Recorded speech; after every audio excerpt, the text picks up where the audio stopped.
sebuah pertanyaan. Bisa nggak sih sebetulnya tim Cyber 08 ngelacak pemilik akun Fufufafa? Harusnya ya bisa. By name, by address.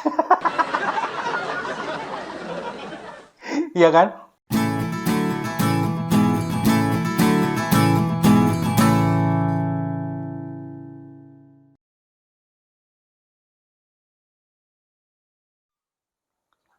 Salam damai untuk Indonesia, berjumpa lagi bersama saya, Papa Dimas. Info kali ini datangnya dari sebuah pertanyaan. Bisa nggak sih sebetulnya tim Cyber 08 ngelacak pemilik akun Fufufafa? Harusnya ya bisa. By name, by address. Iya kan? Kemarin ini sudah disampaikan oleh tim dari Gerindra, dari Pak Dasko, kemudian dari beberapa elit Gerindra mengatakan bahwa Pak Prabowo itu sebetulnya sudah tahu, tapi tidak ambil pusing, katanya begitu. Yakin? Kalau bagi kita sih enggak. Enggak ambil pusing, mungkin di depan publik, tapi di balik ini semua, pasti baper, pasti marah-marah. Soalnya begini loh, kalau kita melihat di beberapa bulan yang lalu ketika pemilu Pilpres, sebelum pemilu, tim Cyber 08 atau timnya dari Partai Gerindra, dari Prabowo Subianto, ini kan kemudian sudah menebar ancaman. Barang siapa yang akan memberitakan atau mengabarkan, memberikan informasi yang tidak sesuai dengan fakta yang ada pada Pak Prabowo Subianto, menurut mereka akan dilacak akunnya, orangnya, by name, by address. Itu yang pertama. Itu kan menunjukkan bahwa sebetulnya baper.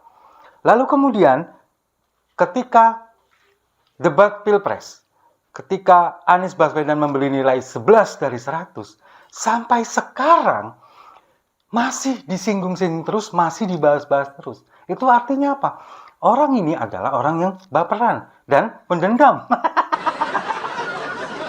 Lalu kemudian ketika kalah debat di debat Pilpres, nangis-nangis di TikTok, kemudian banyak orang yang menangis, itu kan menunjukkan bahwa sebetulnya nggak mungkin itu nggak diambil pusing. Segala sesuatu itu menunjukkan bahwa sebetulnya Prabowo Subianto dan juga timnya itu adalah orang-orang yang baperan. Nggak mungkin mereka akan membiarkan sesuatu ini terjadi.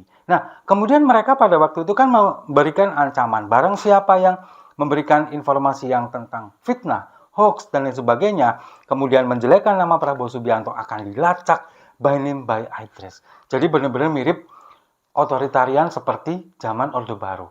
Nah, sekarang harusnya ketika akun Fufufafa ini kemudian memberikan fakta-fakta yang menyajikan fakta bahwa akun Fufufafa ini adalah pembenci Prabowo pada waktu itu, harusnya kan tim cyber dari 08 bisa melacak itu. Harusnya bisa. Mengatakan bahwa akan melacak by name, by address. Sangat mudah kok untuk melacak itu. Apalagi kalau misalkan mau belajar sedikit saja tentang telematika seperti yang disampaikan oleh Roy Suryo di beberapa hari yang lalu di media nasional, dia mengatakan bahwa untuk melacak ini sangat mudah. Apalagi sekarang banyak sekali fakta-fakta baru ditemukan bahwa kemudian netizen sudah menemukan nomor telepon dari sang pemilik ini katanya, kemudian berusaha dilakukan login dan ternyata match antara nomor telepon dengan akun itu, kemudian dengan emailnya, itu kan semuanya sudah jelas semua. Nah, kenapa tim Cyber 08 ini tidak dari dulu melakukan itu? Apakah mereka sebetulnya jauh hari sudah tahu tapi diem aja? Atau memang baru tahu sekarang dan ternyata tim Cyber 08 itu cuma omon-omon?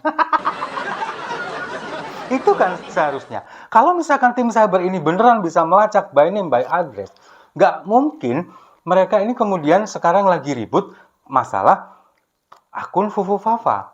Apalagi mantan komandan TKN ini mengatakan bahwa ini adalah upaya adu domba yang harus dilakukan untuk mengadu domba antara Prabowo Subianto, Pak Jokowi dengan Gibran. Katanya seperti itu. Nah, kalau misalkan memang ada indikasi seperti itu, ini secara nggak langsung bagi saya ya, ini secara nggak langsung mengakui bahwa memang akun Fufufafa ini mengadu domba antara Prabowo, Jokowi dengan Gibran.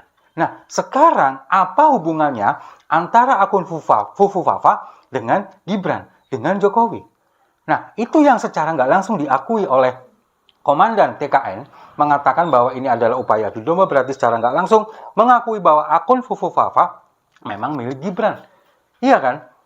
Sekarang begini loh, kalau misalkan memang itu tidak ada kaitannya dengan Gibran, kenapa keluar statement bahwa itu adalah upaya adu domba? Padahal bisa saja kan, bisa saja akun itu bukan milik Gibran, tapi punya siapapun lah, random. Tapi kemudian kenapa ini bisa dibilang sebagai adu domba dari Presiden Jokowi, Gibran, dan juga Presiden terpilih Prabowo Subianto. Nah, itu yang kemudian membuat saya kemudian mengambil kesimpulan bahwa ini sebetulnya secara nggak langsung mengakui itu. Nah, meskipun banyak sekali bantahan, dan bantahannya itu sangat amat konyol, terutama dari Budi Ari. Dia kan kemarin ditanyain sama wartawan, ini akun punya Gibran bukan? Bukan katanya. Lalu punya siapa Pak? Ya itu yang masih akan kita dalami. Lah kok bisa? Belum didalami, belum ketahuan itu punya siapa, tapi sudah bisa memastikan bahwa itu bukan punya Gibran. Ini kan aneh, pantesan kok kemudian diangkat jadi Menkominfo ternyata nggak bisa apa-apa. Nah, disitulah harusnya peran tim Cyber 08 untuk turun, untuk melacak by name by address. Nah, ini kan tadi baru aja tadi pagi saya melihat di media sosial. Kabarnya netizen ini sudah menemukan nomor telepon dari Gibran yang kemudian sudah beredar luas di beberapa netizen kita. Dan mereka berusaha melacak itu melalui get kontak dan mencoba mengakses akun Kaskus Fufufafa menggunakan telepon itu. Dan ternyata hasilnya match dan kemudian terkonek dengan email cilipari@gmail.com. Nah, Cilipari ini kan kita tahu bahwa itu adalah catering dari Gibran. Kemudian beberapa waktu yang lalu sebelum pemilu, Gibran kan juga menggunakan akun Twitternya yang bernama Cilipari.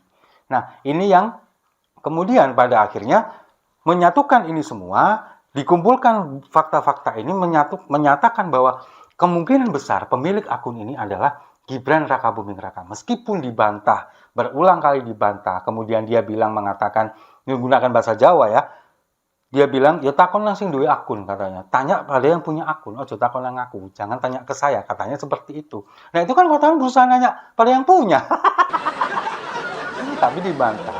Lalu kemudian ketika beberapa waktu yang lalu juga Andi Arief mengatakan bahwa Jokowi sedang menyembunyikan anak pertamanya, kemudian oleh akun Fufufafa ini juga dibalas, gue nggak sembunyi, sini loh, katanya begitu. Nah ini kan menandakan bahwa memang ada indikasi itu adalah milik Gibran. Nah, sekarang tinggal Gibrannya mau mengakui atau enggak. Sebetulnya kalau mau mengakui itu kan simpel saja. Ya, saya akui itu adalah dulu ketika saya masih tidak kenal dengan Pak Prabowo, misalkan seperti itu.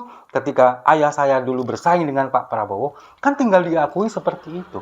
Tapi kalau bagi saya, Gibran tidak akan berani mengakui itu semua. Karena itu menyangkut reputasi, menyangkut rekam jejak. Dan kalau misalkan itu diakui, oke, mungkin masyarakat bisa memaafkan.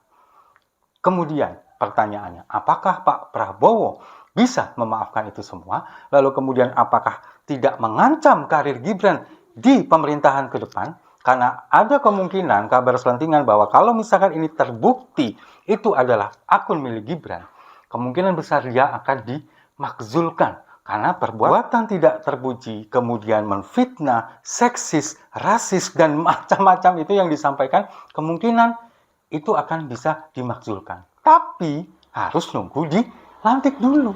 Karena kalau tidak dilantik kan nggak mungkin bisa dimakzulkan. Makanya ini mungkin kalau bagi saya, sekarang masih menunggu proses, ini sambil mengumpulkan data-data, mengumpulkan bukti-bukti nanti setelah bulan depan dilantik, kemudian sudah disahkan sebagai wakil presiden terpilih, disitulah mungkin mulai terkuak satu persatu dosa-dosa masa lalu, jejak digital, baik dari Gibran, kemudian dari Kahiyang dan Bobi, dari Kaesang dan Erina, bahkan mungkin bisa jadi dari Presiden Jokowi sendiri. Nah, sekarang yang menjadi kesimpulan bagi saya adalah kartu mati bagi Presiden Jokowi bukan orang-orang di luar kelilingnya, bukan orang-orang dari partai, bukan orang-orang besar elit-elit partai seperti Bu Megawati atau siapapun, bukan. Bukan dari masyarakat Indonesia yang sangat geram dengan pertunjukan dinasti politik seperti sekarang. Bukan. Kartu mati Presiden Jokowi berasal dari anak-anak dan menantunya sendiri. Setuju ya? Kalau setuju, mari kita minum kopinya sama-sama. Saya rasa itu. Terima kasih sudah menyimak. Jangan lupa like, komen, dan subscribe. Sampai jumpa di video-video saya selanjutnya. By name, by address.